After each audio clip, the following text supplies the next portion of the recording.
So UFC on ABC 5, Emmet versus Topuria is going to be coming up this weekend, and it's going to be a really fun card. In fact, it's so good, despite being at 4 AM in New Zealand time, I am going to be doing a live fight companion on my channel. So if you want to watch the fights with me as I provide alternative commentary and a live chat, and I'll be talking to you guys during the fights and all that sort of thing, definitely join me on my live stream for this fantastic card. And another thing is as well, I'm actually going home. So I'm going to be recording my future videos on my laptop just for the week. So they're going to be a little bit lower quality. So it's probably like the last decent video you're going to get from me, maybe for about 3 or 4 days. So I do apologize for that. But before I do get into the predictions, obviously you do have my BetUS 125% sign up link there. And you've also got the We Want Picks 3-day premium membership service. 3-day free trial if you sign up using my code, cancel at any time during that 3-day period. And now we can get into the picks. Tatsuya Taiera taking on Clayton Rodriguez. I really do like Tatsuya Taiera in this matchup, and I think it's just a classic striker versus grappler matchup. And I think Tatsuya Taiera is so good, man. Like, this guy, he's very hyped. A lot of people might think he may be overhyped, but I think he's a really good fighter. You know, he's 13-0 for a reason, undefeated amateur career as well. But what he does is he will offensively wrestle and grapple quite aggressively, and he's always going for a submission when he's on top. Now, Clayton Rodriguez, he is pretty well-rounded for the most part. I would say he is truly a striker, and the way that he strikes is very interesting. He throws a lot of kicks, he throws a lot of spinning techniques, and he's just really good fluid striker. But this is a really bad matchup for Clayton Rodriguez in my opinion. And I do think Tatsuya Taiera, although his striking isn't probably as good as Rodriguez, it is improving, it is getting better. But what we are probably going to see is Tatsuya Taiera go for a takedown probably within the first 30 seconds of the fight, and then just kind of dominate and control and work a submission. I think he does find a submission early in the first round, most likely. Second round is also somewhat likely as well. So I've got Tatsuya Taiera to win by submission early on into this fight. And then the second fight of the night, you've got Jamal Imers taking on Jack Jenkins, and this is not a fight I'm very confident in whatsoever. And I think the odds have flipped. I just noticed that the odds have changed because for the longest time, Jack Jenkins was the underdog, and now it seems like maybe money has come in on Jack Jenkins to the point where he is. No, he's still the underdog. I think Tapology's got that wrong. I confused myself. Jack Jenkins is plus 145. Jamal Imers is minus 175. This is a very low confidence pick for me.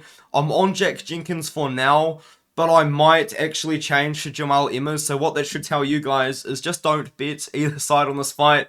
In my opinion, I think this is a fight to avoid. You know, Jack Jenkins, if he wants to win this fight, he's going to have to get in close because he is going to be the smaller fighter in this matchup. He does have a shorter reach advantage, and even then his striking style, although he does like to throw a lot of leg kicks and body kicks, he does kind of like to get in close and land those hooks in close, and then he likes to wrestle as well. But the problem is, I think Jamal Imers is going to be able to pick him apart from range. He did fight a very patient fight against Askabov, which, you know, I don't rate that win too highly. I know he's 23-0, but Askabov is so small, he should be a bantamweight.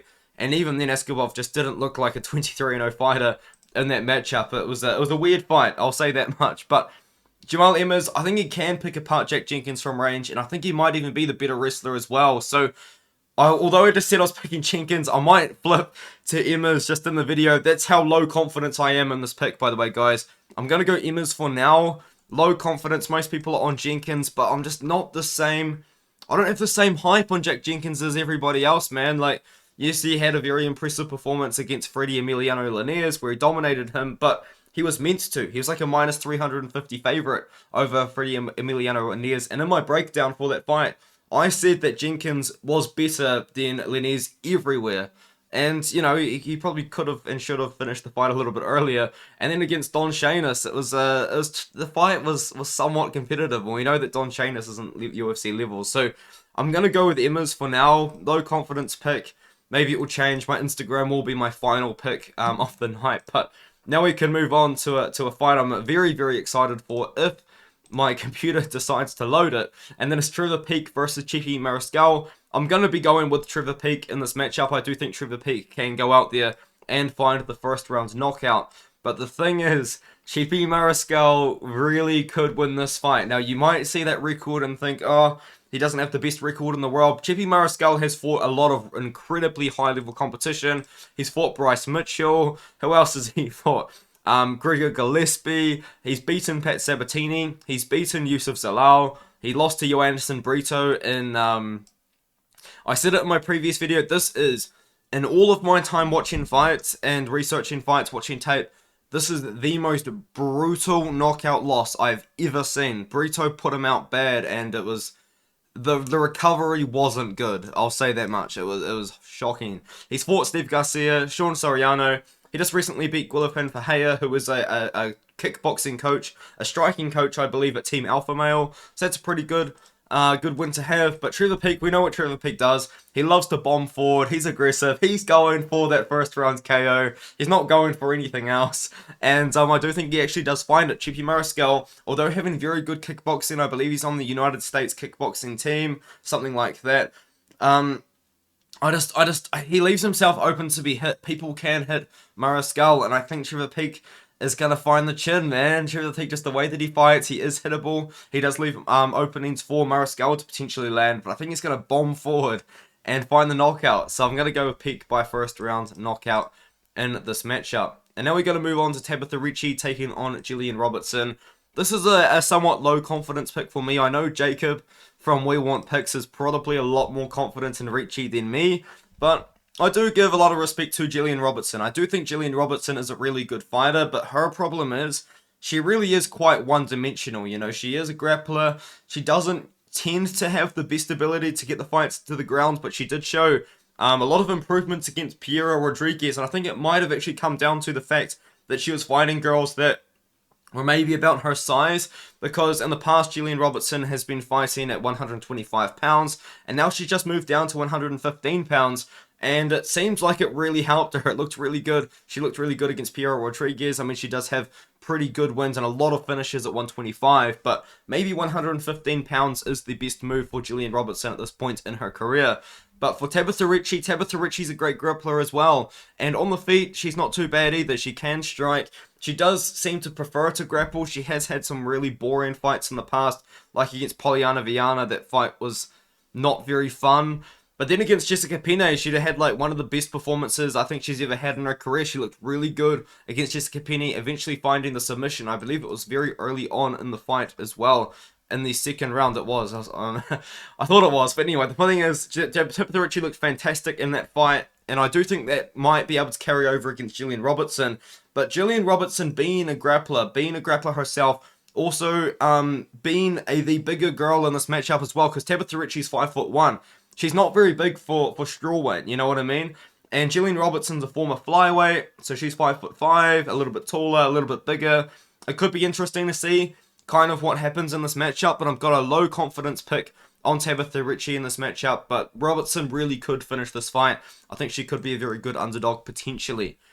Matthias Rabiki is taking on Loic Radzhabov, and I understand the Loic Radzhabov pick. I haven't actually watched anyone else's videos on the predictions for this card, so I don't know what anyone else is thinking, but I am on the Matthias Rabiki side, and the reason why I'm on that side is Loic Radzhabov, when he did take this fight on short notice, keep that in mind, but when he did fight Esteban Ridovic, almost every single time the fight was on the feet, Esteban Ridovic was able to hurt him.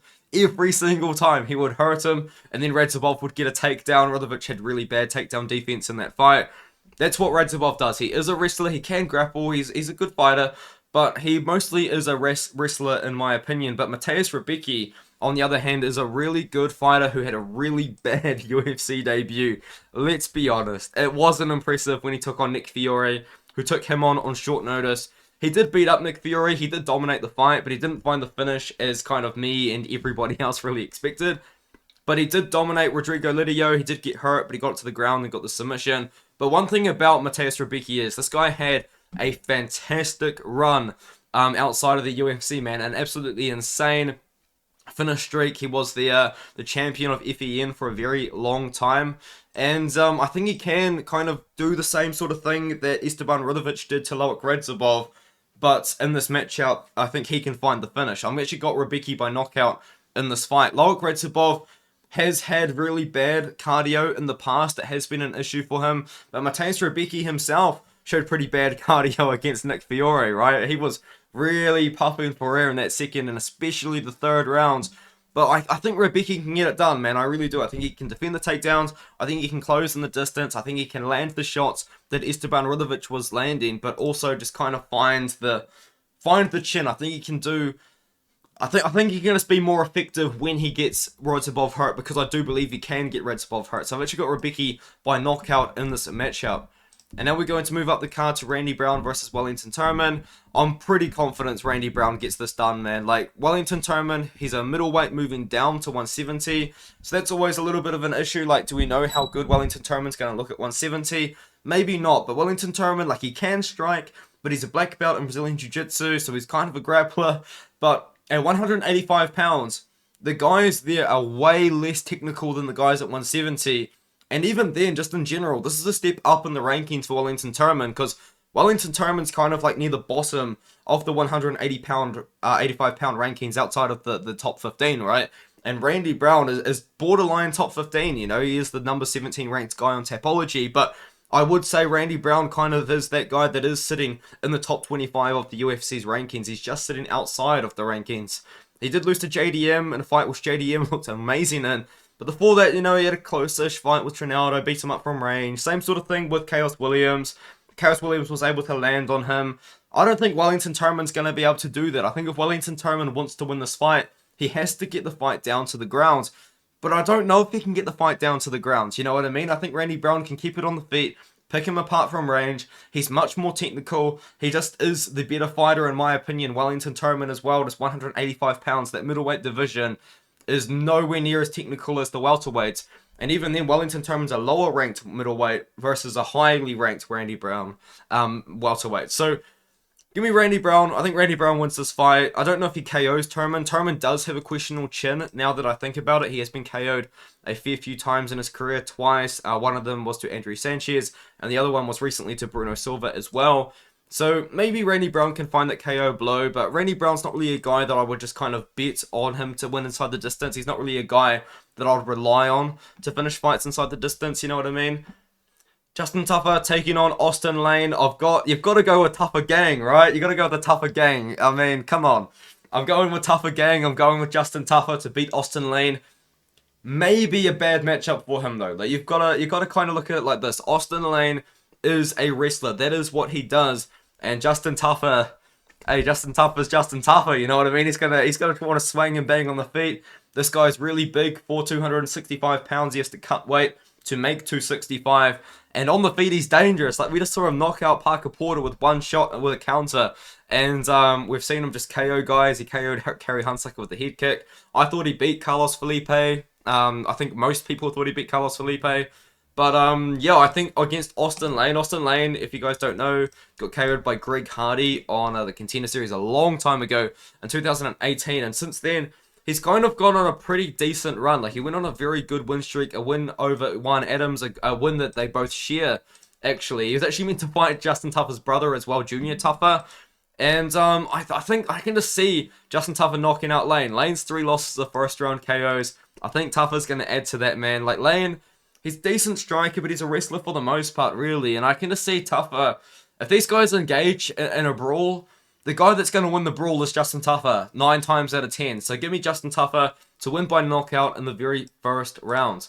And now we move on up the card. We've got Jalga Shevchenko versus Joshua Van. This fight is interesting, and I am just going to say it now. I am picking Jalga Shevchenko, but Joshua Van is a guy that is young, and he is making rapid improvements in his game. In fact, I think if Joshua Van continues to improve, and he has improved since he fought against Cleveland McLean, the same way that he did when he fought Paris Moran, we're going to potentially see Joshua Van win this fight. It is worth noting though, Joshua Van, I don't think he's ever seen the third round in his professional career. He hasn't. Every single fight of Joshua Van's has ended in the first 2 rounds, win or lose. But I don't see him finishing Jalga Shevchenko, who was a tough guy, who's fought guys that I think hit harder than Joshua Van. But with that being said as well, Joshua Van's style, although he's got a lot of finishes on his record, he's not like hunting finishes. He's not running out there like Trevor Peak and really brawling, throwing overhands, just throwing wild hooks, just throwing anything to try and KO people. He is a technical striker on the feet, and he can offensively wrestle himself. His defensive wrestling was somewhat questionable, but it's gotten much better. When he took on this guy called Paris Moran, he was the underdog. Paris Moran is a good prospect himself, by the way. Paris Moran took him down somewhat easily in the second round. In the first round, multiple times. And then Joshua Van rallied in the second round and knocked him out with a head kick, with punches, with just a big flurry. Had Paris Moran out on his feet. But then when he took on Cleveland McLean, I think Cleveland McLean watched Paris Moran take down Joshua Van, and he tried to do that same thing, and Joshua Van defended every single takedown, and in fact was reversing the takedown attempts from Cleveland McLean at times and getting his own takedown. So maybe Joshua Van can do that to Jalga Shevchenko, but I think Jalga Shevchenko is a better wrestler than Cleveland McLean. And I think on top of that as well, Jalga Shevchenko is a guy that likes to pressure forward. He likes to push forward. I think Joshua Van might be the one backing up in this matchup, and I think Jalga Shevchenko, if he has to, he can clinch up against the cage. Like, he might potentially be the stronger fighter in this matchup because Joshua Van is very small for 125 pounds. I've got Jalgas here. I've got Jalgas to win by decision. Joshua Van, if he wins, it's going to be in the first 2 rounds, I would say. I would be quite surprised if Van went out there and just kind of beats Jalga Shevchenko to a decision, but who really knows these days? But the matchup favors Jalgas, in my opinion. Is it a fight I would bet? No, probably not. I mean, maybe if you can get like Joshua Van like to win in the first 2 rounds or something, like that could be fun. But I don't know if that would be like a bet to place to make money. I think this is just a fight to probably avoid. Jalga Shevchenko by decision is the pick, but Van is dangerous. He is taking it on short notice as well, by the way, but he is dangerous. He's a good fighter. And now Neil Magny's taking on Philip Rowe, and I'm going to be going with Neil Magny here. I think this is a pretty good matchup for Magny, in a way that it's like a similar matchup, right? Because Neil Magny and Philip Rowe are both tall guys with long range for the weight class. They're both 6'3", and they've both got 80 inches of reach thereabouts, right? And Neil Magny and Philip Rowe kind of fight in a similar way. Like, they kind of do, they kind of don't. I would say Philip Rowe is more of a striker, whereas Neil Magny can mix it up. Neil Magny is quite a well-rounded fighter. I mean, we saw that when he did submit Daniel Rodriguez. It's a good win. But Neil Magny is a guy that has got the most wins in UFC welterweight history. He's got 20 of them, which is quite impressive, to be honest. And it is just kind of a testament to how long Neil Magny has been in the UFC. This guy has been around for a long time. And it's not like he's actually... And the more impressive thing as well, he's never really gone on a long losing streak. He's been in the UFC since 2012. Like, look at all these wins and losses that he does have. But it's not like he's never gone on a losing streak. He's never really been close to getting cut from the promotion, I would say, aside from maybe when he had a pretty sketchy start at the very beginning. But the thing is, recently, I think Neil Magny can get this one done, you know? Like, maybe you could say Max Griffin should have won that fight. Potentially that was a close one. But I can see Neil Magny on the feet, maybe losing, but I think Neil Magny's the guy that can go for takedowns if it comes down to that. But I do think Neil Magny on the feet, it's going to be quite competitive. Magny might actually go for takedowns in this fight. And if Philip Rowe, I think if Rowe wins, he's going to have to knock out Neil Magny, but that is easier said than done. I've got Neil Magny to win this matchup. I think it's a very similar matchup between the two guys, but at the end of the day, Neil Magny is like the guy that has fought the much higher level competition. I would say he's looked more impressive against high levels of competition as well. Like Philip Rowe, like he KO'd Jason Witt, but everybody KOs Jason Witt. I mean, he beat Orion Kosuke. Orion Kosuke is not UFC level. He's not in the UFC anymore. And then Nico Price. Like, Nico Price is a guy that is always going to be kind of like a top 30 fighter. But Nico Price just is Nico Price. You know what I mean? That was a good win, though. No one really knocks out Nico Price, but good win for Philip Rowe. I think Magny does win a decision in this fight, though. And then we move on to Brendan Allen taking on Bruno Silva.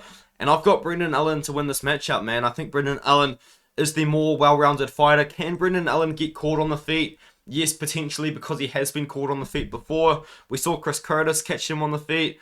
And but then since then he's gone on a crazy win over the GOAT, Sam Alvey, and then he beat Jacob Malkoon. People think that Malkoon won that fight. I thought Brendan Allen won it like somewhat clearly, to be honest. Malkoon just didn't really do anything at all to score points. And then he beat Krzysztof Jotko in like a match where like these guys were beefing, but these guys didn't like each other. And then Allen just subbed him in the first round.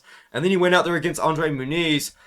Didn't look that good on the feet against Muniz, but looks really good in the grappling, and ended up submitting Andre Muniz, which is just a really, really impressive win to have on your record, right? And now he's taking on Bruno Silva. We all know what Bruno Silva does at this point. Bruno Silva is a fun fighter. He's a good striker. He's a powerful guy. We're talking about a guy with 23 wins and 20 knockouts, 14 of them in the first round. I mean, if you're looking for a favorite middleweight fighter, Bruno Silva could be pretty high up on that list, right? He's a pretty fun fighter to watch. But with that being said, though, when it does come to the grappling, he has been exposed before, not just once or twice, but 6 of his 8 losses are by submission, and that is a pretty key reason why I think Brendan Allen does get a submission over Bruno Silva. On the feet, Bruno Silva is going to be live as anything to knock him out, because Brendan Allen has been caught before. He can be hit. He's not the best striker in the world, but I really do believe that Brendan Allen's just going to go for takedowns. I think he's going to get them, and then I think he's going to be able to take Bruno Silva down and get the submission at some point in the fight.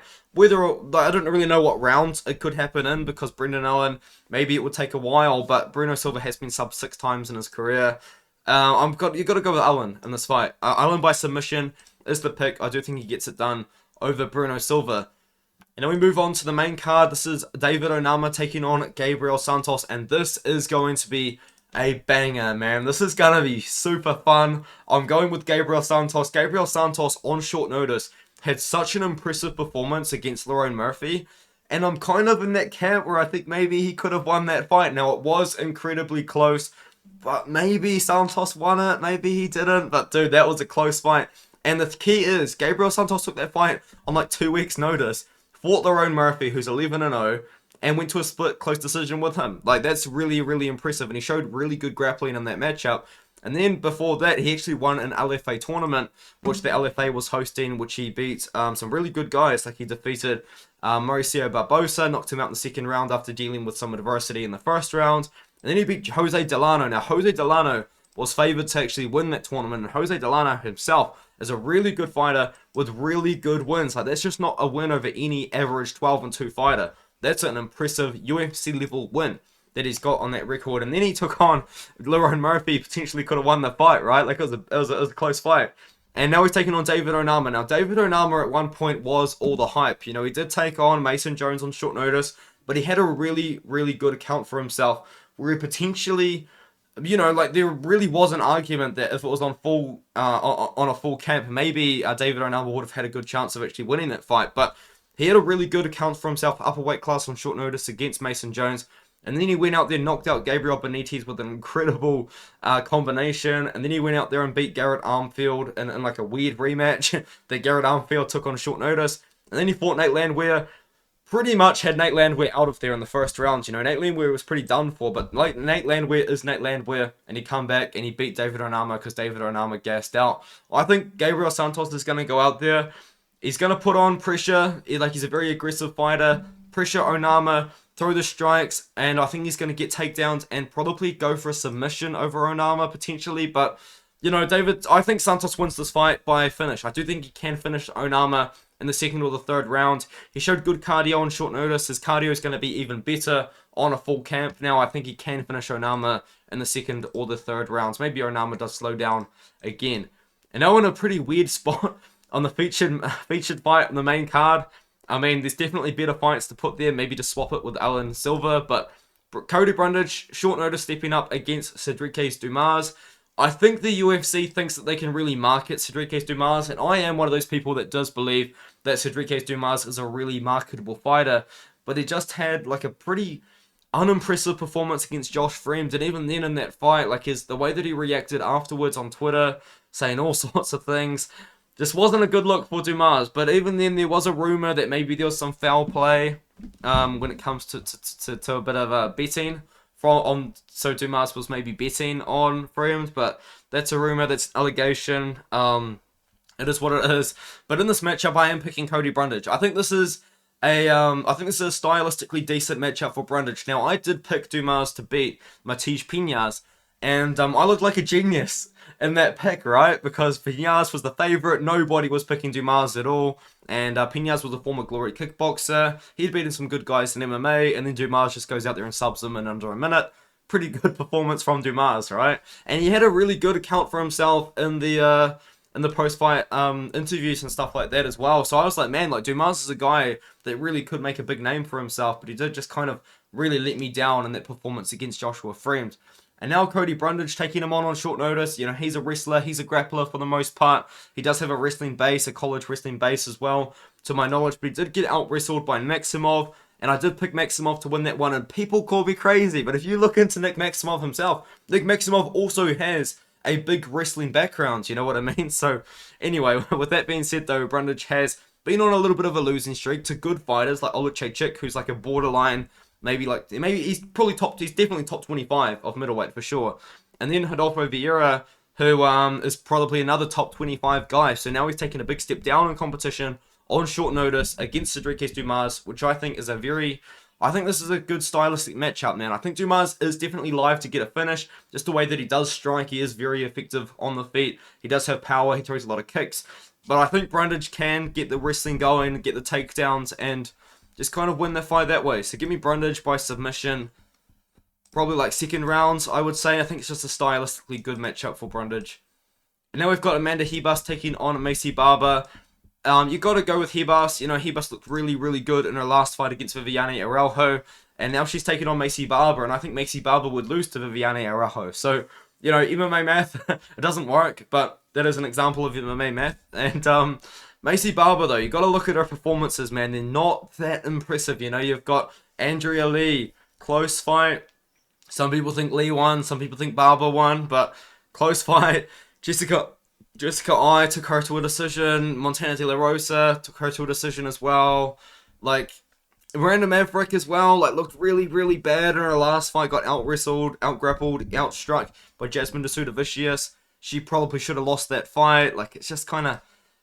These performances that Maycee Barber's having are aging really, really badly. And against Amanda Ribas, who's a very pressure-forward fighter, she likes to move forward. She can get hit. She's pretty hittable on the feet. But Maycee Barber's not that kind of girl that's just going to go out there and probably knock out Ribas and kind of expose her for being hittable on the feet. You know what I mean? Like, Ribas just in general, just the way that she kind of pushes forward, walks forward, doesn't really move her head all that much, does get hit a lot. But against Maycee Barber, it's probably not going to really matter. And even then, I think Ribas can out-grapple Barber. I think she can outstrike Barber.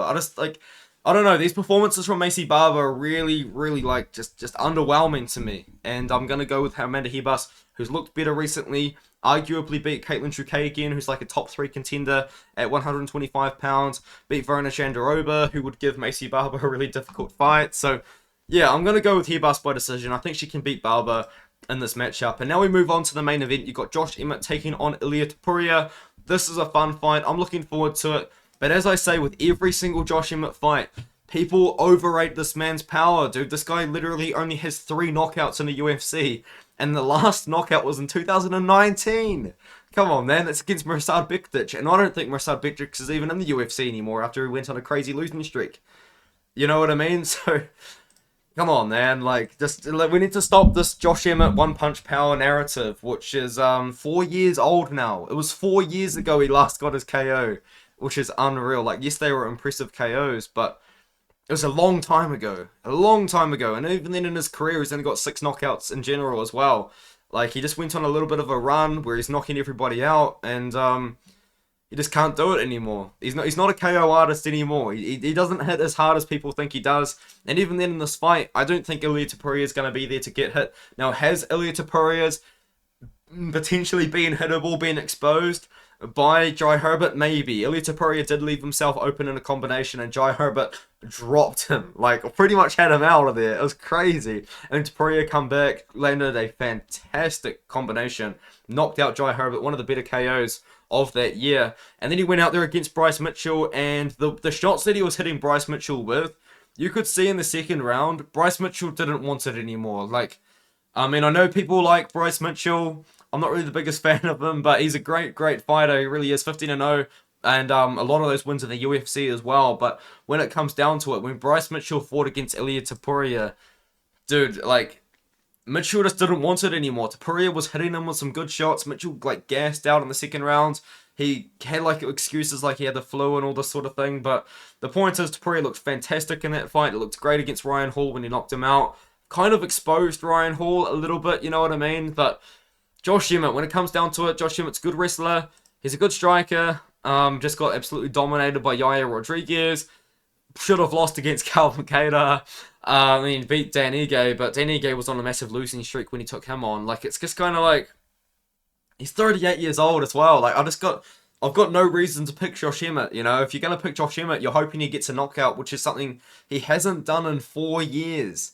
He hasn't done it in 4 years. People are going to bring up this thing about his power and all this and that. He hasn't got a KO in 4 years, man. Like, come on. We've got to end this narrative. Ilia Topuria, I think, if he gets hit by Josh Emmett, maybe he could get hurt. Maybe he could get knocked out. That's probably how Emmett wins. But I think in this matchup, dude, Ilia Topuria is just going to go out there and out-grapple him. Ilia Topuria is such a good grappler. Like, this guy is an incredible grappler. He's a great boxer. He's a great striker. But in my opinion, he does his best work on the ground. And that's kind of where he got the fight against Bryce Mitchell to the ground. It looks really good. Bryce Mitchell, fantastic grappler himself, got out-grappled by Ilia Topuria in that fight. I can just see, I know Ilia Topuria has a lot of KOs in the UFC. I think he's going to go out there, and I think he's going to take down Josh Emmett, who does have good wrestling, and I think he's going to get a submission. Now, here's the issue, though. Will Ilia Topuria gas out at the end of the fight? We've seen Ilia Topuria slow down before when the fight has gone late, where it's gone to the second and the third round. Is that cardio good enough to hold up against 5 rounds? We're about to find out, because we know Josh Emmett can go 5 rounds.